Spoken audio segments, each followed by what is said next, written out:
Aha anụ ndị bi n'ụlọ ya bụ n'ọnụ oyibo domestic animals. Anụ ndị ọ ga-abụ ịbata na be mmadụ efu ya ka ndị mmadụ na-akpị ya. Ị ga-afụ ewu, ya bụ goat, mana abịa na goat enwelu he goat and she goat. Ya bụ ọ bụrụ n'asụsụ Igbo, ihe anyị nwere bụ mkpi, ya bụ he goat, ya na nne ewu, ya bụ she goat. Mkpi na nne ewu, ya bụ he goat and she goat. Nke a bụ nwa ewu ka a na-akpụ ya. Anyị nwere ebunu, ya bụ ram, ebunu. Nke anụnwa bụ ya bụ atụrụ, ya bụ sheep.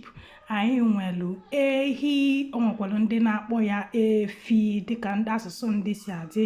Nwa efi, nwa ehi. Ịnyịnya, ya bụ horse. Nke a nwa ịnyịnya.